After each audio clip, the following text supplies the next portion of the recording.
Hello everyone. कैसे हैं आप सब। तो आज की इस क्लास में आप सबके लिए क्लास 12 साइकोलॉजी का टॉप 35 क्वेश्चन लेकर आ चुका हूं। और इस 35 क्वेश्चन में आपको ऐसे क्वेश्चन देखने को मिलेगा जो सीधे आपको बोर्ड एग्जाम में पूछा जाएगा। इसलिए आप लोग आज की इस क्लास को पूरा देखिएगा। क्लास अच्छी लगे तो आपको लाइक कर देना है, अपने दोस्तों में आपको शेयर भी कर देना है। और आपने अभी तक इस चैनल को सब्सक्राइब नहीं किया तो आपको सब्सक्राइब कर देना है, क्योंकि इस चैनल पर आपको आर्ट्स से रिलेटेड जितने भी सारे सब्जेक्ट हैं सभी सब्जेक्ट की पढ़ाई होती है। इसलिए आप लोग सब्सक्राइब कर लीजिए ताकि आप लोग क्लास का बेनिफिट उठा सके और एग्जाम में अच्छे स्कोर कर सके।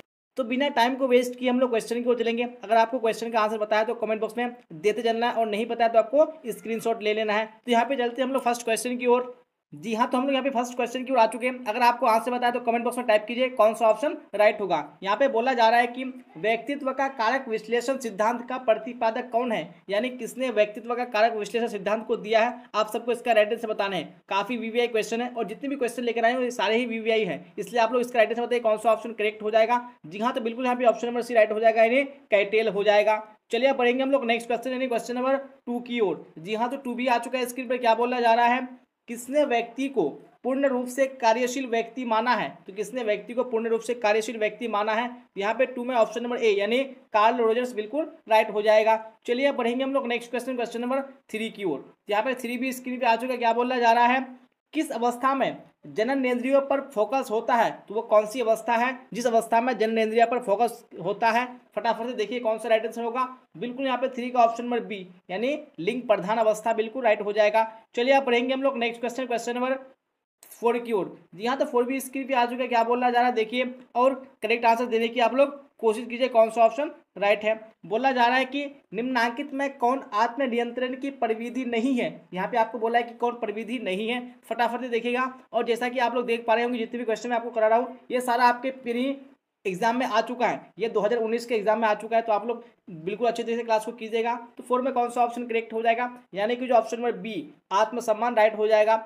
चलिए अब पढ़ेंगे हम लोग नेक्स्ट क्वेश्चन, क्वेश्चन नंबर 5 की ओर। यहाँ पे 5 भी स्क्रीन पे आ चुका है। देखिए क्या बोला जा रहा है, MMPI आविष्कारिका किसने विकसित किया। यानी जो MMPI आविष्कारिका है इसको किसने विकसित किया है। फटाफट से देखिएगा आप लोग 5 में कौन सा ऑप्शन राइट हो जाएगा। जी हाँ, बिल्कुल ऑप्शन नंबर बी राइट हो जाएगा, यानी हाथवे तथा मैकिल ने। चलिए अब बढ़ेंगे नेक्स्ट क्वेश्चन, क्वेश्चन नंबर 6 की ओर। क्या है 6 में, देखिए फिर राइट आंसर बताइए आप लोग। संज्ञानात्मक अहम किससे संबंधित है। तो संज्ञानात्मक अहम किससे संबंधित है, फटाफट से देखिए कौन सा ऑप्शन राइट होगा। यहाँ पे 6 में ऑप्शन नंबर डी यानी उपरोक्त सभी, इनमें से सभी हो जाएगा, यानी आत्मसंपर्तीय से, आत्मरक्षा से, उसके बाद आत्मसम्मान से। चलिए पढ़ेंगे नेक्स्ट क्वेश्चन, क्वेश्चन नंबर 7 की ओर। यहाँ पे 7 की ओर आ चुके हैं। क्या बोला जाए देखिए, और फिर राइट आंसर बताइए कौन सा ऑप्शन करेक्ट होगा।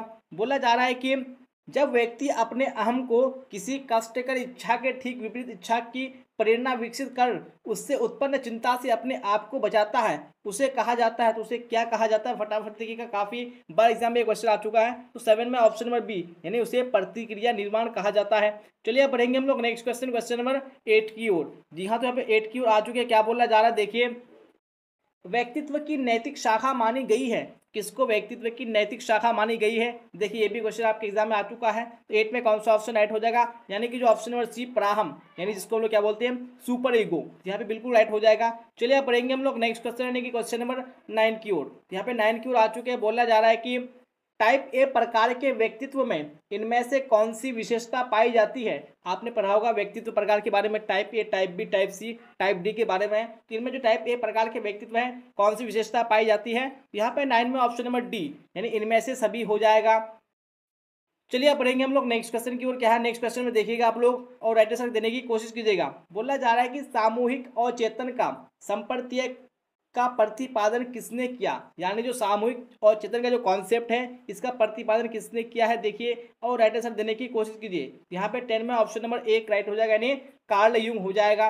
चलिए पढ़ेंगे हम लोग नेक्स्ट क्वेश्चन की ओर। क्या है नेक्स्ट क्वेश्चन में देखिएगा आप लोग, टाइप ए प्रकार के व्यक्तित्व में कौन सी विशेषताएं पाई जाती है। तो कौन सी विशेषताएं पाई जाती है, तो मैंने आप सबको बता चुका है कि इनमें से क्या हो जाएगा सभी। चलिए अब पढ़ेंगे हम लोग नेक्स्ट क्वेश्चन की ओर। क्या है नेक्स्ट क्वेश्चन में, जीवन मूल प्रवृत्ति संपर्तीय के प्रतिपादक है। तो कौन जीवन मूल प्रवृत्ति संपर्तीय के प्रतिपादक है, देखिए ऑप्शंस को और राइट आंसर दीजिए। यहाँ पे 12 में ऑप्शन नंबर सी यानी कि सिगमंड फ्राइड बिल्कुल राइट आंसर हो जाएगा।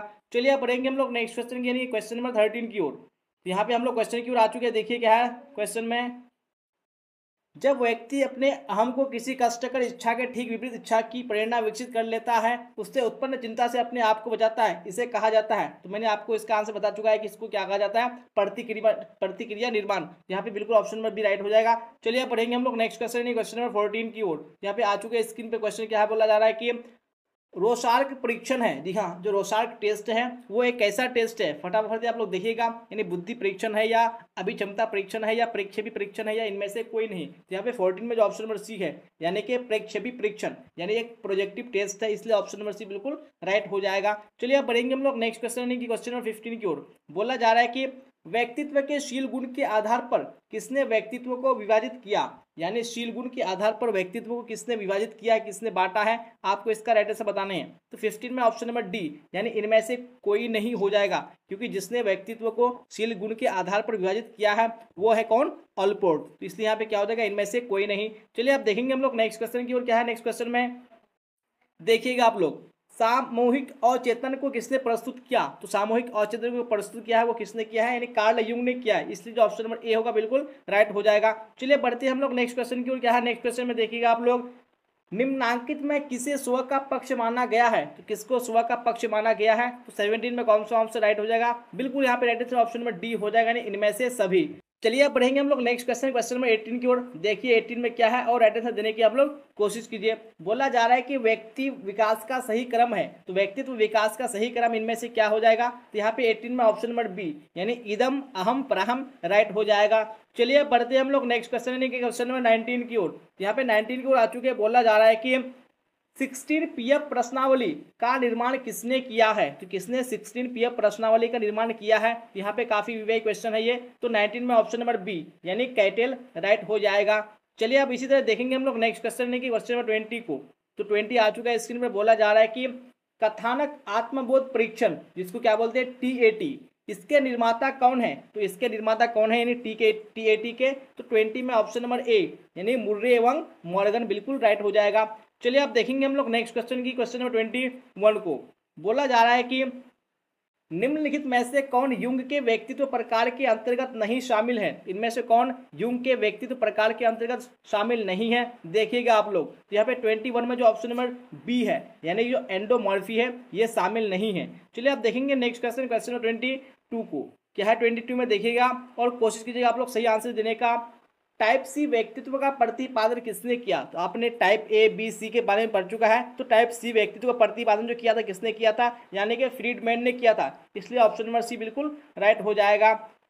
चलिए अब देखेंगे हम लोग नेक्स्ट क्वेश्चन, क्वेश्चन नंबर 23 को। क्या है 23 में, फ्राइड के अनुसार मन का आकारात्मक मॉडल है। तो फ्राइड के अनुसार जो मन का आकारात्मक मॉडल है वो क्या है। तो यहाँ पे जो ऑप्शन नंबर बी में है, अर्धचेतन, बिल्कुल राइट हो जाएगा। चलिए आप देखेंगे नेक्स्ट क्वेश्चन को। क्या है नेक्स्ट क्वेश्चन में, जीवन मूल प्रवृत्ति संप्रत्यय के प्रतिपादक हैं। तो कौन जीवन मूल प्रवृत्ति संप्रत्यय के प्रतिपादक हैं। तो 24 में ऑप्शन नंबर डी, यानी फ्राइड बिल्कुल राइट आंसर हो जाएगा। चलिए अब देख लेते हैं हम लोग नेक्स्ट क्वेश्चन को। क्या है नेक्स्ट क्वेश्चन में, फटाफट से आप लोग राइट आंसर बताइए कौन सा करेक्ट होगा। किसने आदर्श सकारात्मक आदर का संप्रत्यय दिया है। तो किसने आदर्श सकारात्मक आदर का संप्रत्यय दिया है, कॉन्सेप्ट दिया है। तो 25 में जो ऑप्शन नंबर यहाँ पे बी होगा, यानी कार्ल रोजर्स, बिल्कुल राइट हो जाएगा। चलिए बढ़ते हम लोग नेक्स्ट क्वेश्चन की ओर। क्या बोला जा रहा है नेक्स्ट क्वेश्चन में, टाइप डी व्यक्तित्व का प्रतिपादन किसने किया। तो हम लोगों ने टाइप ए बी सी पढ़ चुका है। तो यहाँ पे आपको बताने की जो टाइप डी व्यक्तित्व है इसका प्रतिपादन किसने किया है। यहाँ पे जो ऑप्शन नंबर ए में है क्या, यानी डेनोलेट, यहाँ पे बिल्कुल राइट हो जाएगा। चलिए अब बढ़ेंगे हम लोग नेक्स्ट क्वेश्चन की ओर। क्या है नेक्स्ट क्वेश्चन में, मनोदैहिक शील गुणों के गत्यात्मक संगठन के रूप में व्यक्तित्व को किसने परिभाषित किया। किसने मनोदैहिक शील गुणों के गत्यात्मक संगठन के रूप में व्यक्तित्व को परिभाषित किया है। तो 27 में जो ऑप्शन यहाँ पे होगा बी, यानी ऑलपोर्ट राइट हो जाएगा। चलिए अब बढ़ेंगे हम लोग नेक्स्ट क्वेश्चन, क्वेश्चन नंबर 28 की ओर, और आप लोग देखिए और आंसर देने की कोशिश कीजिए कौन सा ऑप्शन राइट होगा। जी हाँ, तो यहाँ पे 28 क्वेश्चन आ चुका है। क्या बोला जा रहा है देखिएगा और करेक्ट आंसर बताने की आप लोग कोशिश कीजिएगा। बोला जा रहा है कि व्यक्तित्व के संदर्भ में निम्नलिखित में से कौन सा कथन सही नहीं है। तो इनमें से कौन सा कथन सही नहीं है व्यक्तित्व के संदर्भ में। तो 28 में ऑप्शन नंबर यहाँ पे राइट हो जाएगा बी, यानी शेल्टन का वर्गीकरण शारीरिक एवं मानसिक शील गुणों पर आधारित है, यह कथन बिल्कुल भी सही नहीं है। चलिए अब बढ़ेंगे हम लोग नेक्स्ट क्वेश्चन यानी कि क्वेश्चन नंबर 29 की ओर। तो 29 को भी देखिएगा कौन कौन सा ऑप्शन करेक्ट होगा आप लोग कमेंट बॉक्स में देने की कोशिश कीजिएगा।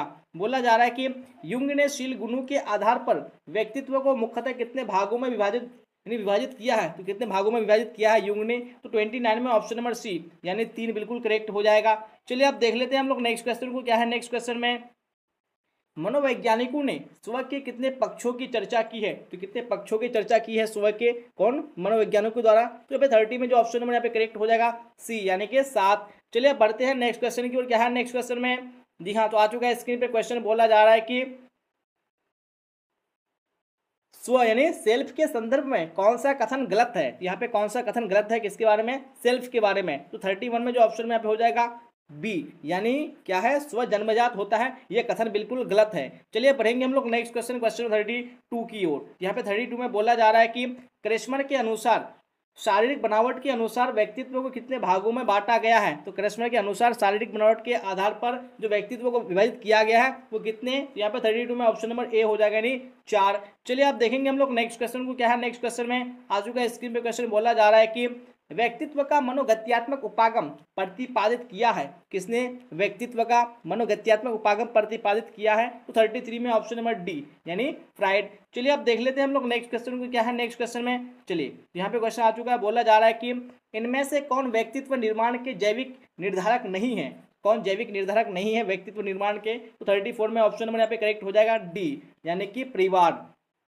चलिए पढ़ेंगे हम लोग नेक्स्ट क्वेश्चन, क्वेश्चन नंबर 35 की ओर। जी हाँ जो कि आखिरी आज की इस क्लास का आखिरी क्वेश्चन है। क्या बोला जा रहा है, शील गुण यानी ट्रेड्स कहलाने के लिए आवश्यक है। तो क्या आवश्यक है शील गुण कहलाने के लिए, 35 में ऑप्शन नंबर सी करेक्ट हो जाएगा, नहीं ए तथा बी दोनों, यानी वे व्यवहार में संगतता, उसके बाद वे व्यवहार में स्थिरता दोनों आवश्यक है। जी हाँ तो मैंने आप सबको आज की इस क्लास में साइकोलॉजी का टॉप 35 क्वेश्चन कंप्लीट करा चुका है। तो मुझे उम्मीद है कि यहाँ पे मैंने जितने भी क्वेश्चन आपको कंप्लीट कराया है इससे आपको एग्जाम में क्वेश्चन पूछा जाएगा और आप लोग अच्छे स्कोर करेंगे। और वैसे मैं जितने भी क्लासेस लेके आ रहा हूँ आपको एग्जाम में यहीं से क्वेश्चन आएगा, इससे बाहर बिल्कुल भी नहीं आएगा। इसलिए आप लोग निश्चिंत होकर क्लास को कीजिए और क्लास का बेनिफिट उठाइए। और क्लास अच्छी लगी हो तो लाइक कर देना, अपने दोस्तों में आपको शेयर कर देना है। और आपने अभी तक सब्सक्राइब नहीं किया तो आपको सब्सक्राइब जरूर से कर लेना ताकि आप लोग क्लास का बेनिफिट टाइम पर उठा सकेंगे। तो फिर मिलते हैं हम लोग अगली क्लास में।